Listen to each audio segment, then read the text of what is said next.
Hamish, tell us a bit about how much protection MPs get from the police currently. Well, good afternoon to you, Nana.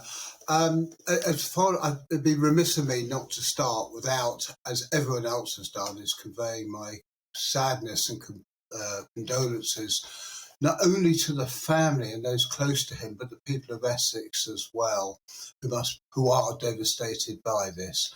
And I do hope they stay together, and the church has been on, there'll be help groups. And if you feel low and you want someone to speak to, do go to them and do go to neighbours and stay together for this.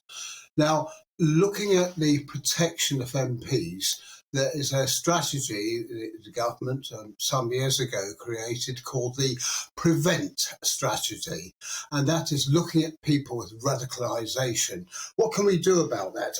Can we identify it? Can we prevent it? And this is where the public can help.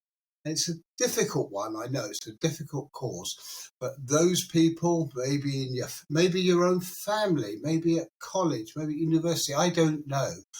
They're turning, they've got that radicalisation, and there is a concern. In confidence, you can speak to people. You are not wrongdoing. It doesn't mean they're going to be arrested straight away or anything like that, but please share your concerns. As far as the immediate protection of MPs is concerned, I was interviewed 5 years ago, and I can't believe it was 5 years ago. It seemed just like yesterday, with the similarly awful death of Joe Cox. And my comments then are very similar now, that life will go on. You know, MPs, and I most certainly do not take any political stance on this. MPs are dedicated people who get on and represent their people, and they are entitled to do that. And they're strong-minded people, as we know. And I just wonder how many, and I think we've just heard the local Conservative MP speak just now, and I think he's going to get on with his job, which a lot of other people will just do that. But they'll have to go into this with their eyes open, and they'll have to weigh up the risks. Are they going to have screens? Are they going to have locked doors? Are they going to have body cams? Are they going to check out each person who's going to come and see them? Because they want people come and see them. So David Amess precisely wanted that, and he was in church premises of all places. Are you realistically going to have a police officer standing there? The reality is, again, your previous speaker said that 24/7, the police aren't going to do that. So are they going to bring in their own security? I don't know. These are difficult calls. But, you know, lone worker violence is not new. And I commend the Susie Lamplugh Trust. Now, please go to their website for people who want advice on what to do.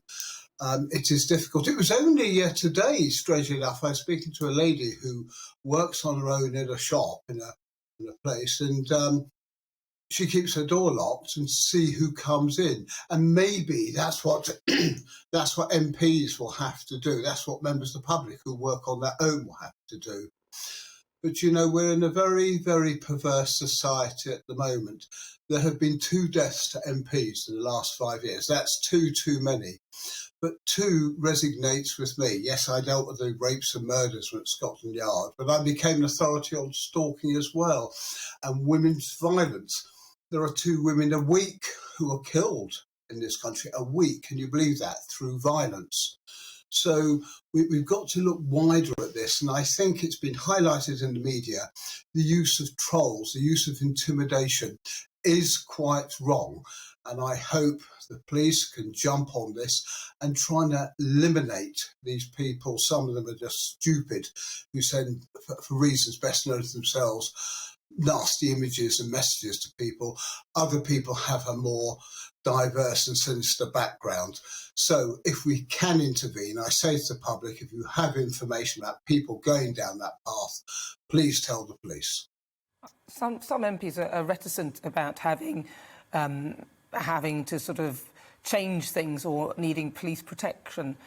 Is that realistic? Because the way things are going, and you even mentioned it yourself, social media is a bit of a sewer in many different aspects, and you can be abused there online as well. It's a troubling time, isn't it? What could we really realistically be doing? Well, I think as far as the police are concerned, and the previous speaker, he was realistic about this. What are the police going to do? You know, for all the commitments they are or have been recently under the cosh against violence against women, rightly so, and they've got to concentrate on that. But, you know, when the police get up in the morning and go to work, they're going to deal with, diverse things to deal with, and that they really have enough on their plate. Of course, they will want to protect the MPs. They will give such advice. The Home Secretary has asked police for their review of the case, and I'm sure they will come up with some very, very good advice for MPs. But I suspect the bottom line is it's got to be down to individual choices. What are they going to do about it? If they want to have that door locked, if they want to vet the people coming in, if they want people to be searched or go through these tunnels that sort of bleep if you've got something metal on you, then fine, that's what it's going to be. But I suspect the MPs will roll up their sleeves and get on with it, and I wish them well, and I wish all lone workers well as well, because you shouldn't be subject to any form of intimidation at all. And this is a democracy, and MPs particularly are entitled to get on with their work and represent us all. Welcome to the GB News YouTube channel. You can watch us live 24 hours a day, catch up on your favourite shows, and join in the conversation in the comments below. Don't forget to subscribe and you'll never miss any of our exclusive content.